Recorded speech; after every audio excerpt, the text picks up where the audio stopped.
Last Thursday, when I met with John Winston, he basically gave me 200 pages of technical material and requested that I made out of it a 5-minute presentation this morning.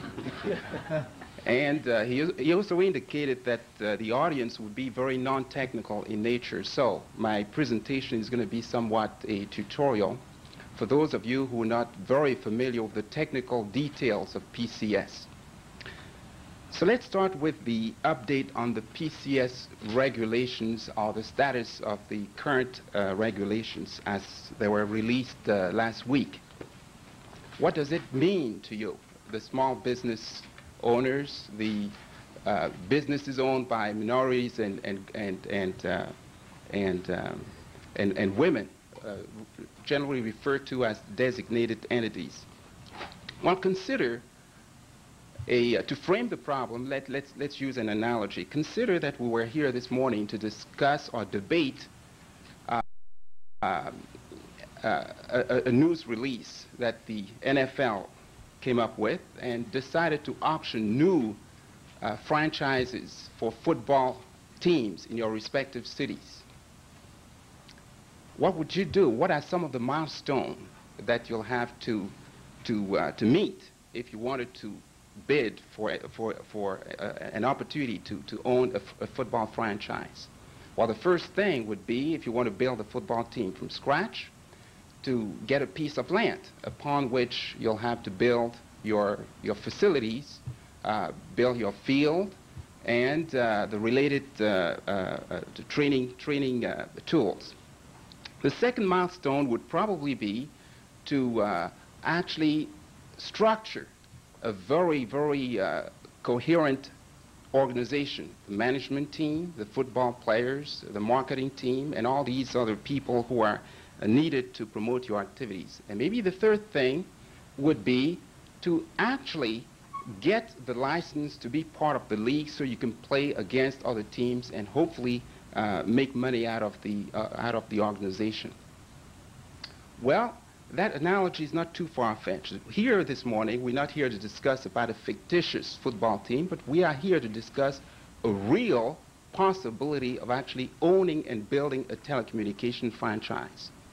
And the same milestones are required here. The first part, or the prerequisite to build that telecommunications franchise, is the spectrum. So in that regard, you can look at the spectrum as a piece of real estate, as a piece of land upon which you'll have to build your telecommunications franchise. Without that, there is no wireless communications franchise. But you should not be misled by the fact or the notion that just by having a piece of the spectrum, that is the end of the story. You still need to build the infrastructure.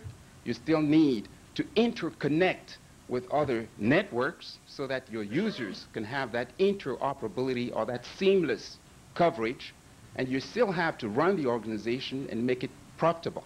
So the analogy is not quite that far-fetched. Now we've concluded, or we've established that you want to own that telecommunications franchise. What are the regulations doing to help you acquire that franchise? First of all, as a member of the designated entity groups, you have some traditional limitations, and they are that in the past you have had very limited access to capital and therefore unable to build and manage effective telecommunications organizations. For two, you have had very limited technical capabilities which could help you implement those kinds of very competitive organizations. So what are the solutions to try and help you overcome these obstacles? I can see one solution with three components.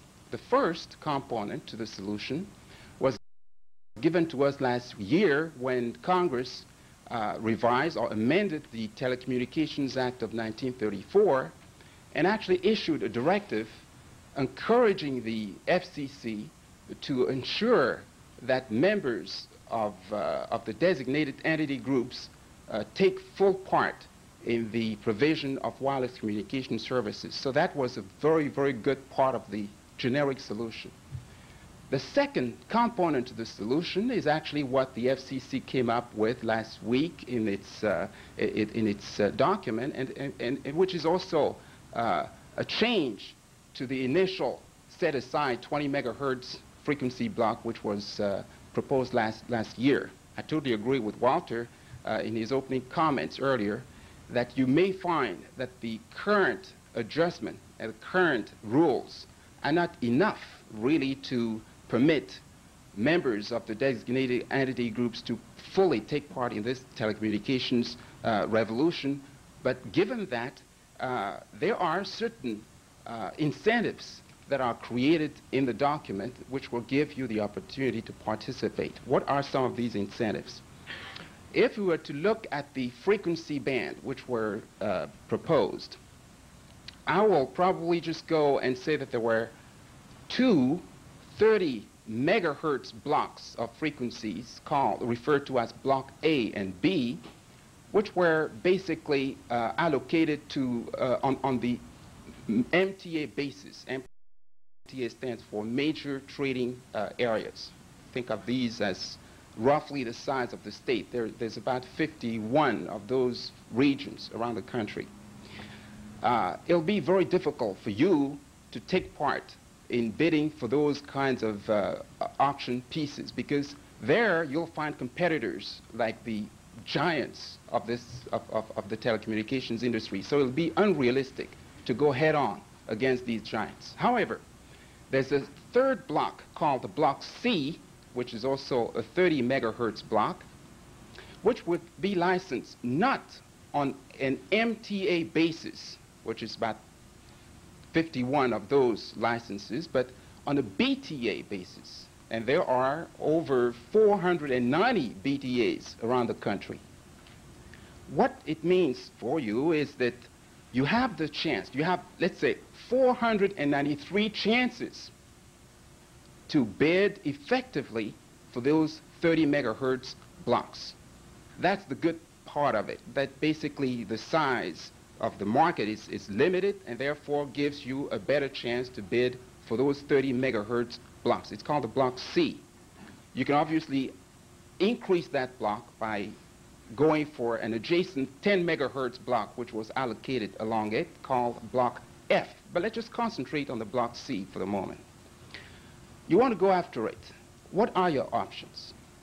Well, if you have a lot of money, maybe you can go it alone. And it'll be tough because it's not cheap. The second option is that you could probably look for an external investor. And there, the FCC has created some interesting incentives for those investors. And they are that if an investor wants to form a joint venture with a member of the designated entity groups for bidding purposes, there are bidding credits that are available. And using those bidding credits, you can have that investor invest, so to speak, in your program and share, if you like, on a pro rata basis, the benefits of the license. You can even go as far as partitioning the geographic demarcation of the market. For example, let's say you have a pot of money here, you have 20% contribution, and a foreign an investor brings in 80% contribution. Now you have a total of $100 dollars. Using the tax credits, that 100% or that $100 dollars could actually become 120% of the value for the purpose of bidding. And once you've gotten your market, you can go back and partition the market back to 80-20, and you, as a member of the designated entity, to actually implement and own the 20% population of that market. So those kinds of incentives are created there. Again, I have my own reservations as to the merit of these kinds of incentives, but they are there for you to take advantage of. Another option, which is the third option, is obviously to go in a joint venture with your cellular company operating in the same area. There, they have been allowed to raise their ownership threshold from 20 to about 40%. In other words, if somebody owns 40% or less of a cellular company in your area, they are also allowed to invest up to 49.9% in acquiring a PCS license in your area. Basically, what I'm saying here is that there are three options open to you. One, you can go it alone. Two, you can look for an investor who's outside your service area. And three, you can probably work with some people who are already operating or offering wireless communication services in your area. But I think, as Walter mentioned before, there's still probably a lot to be done in that regard to make sure, indeed, that you take part in this kind of a revolution.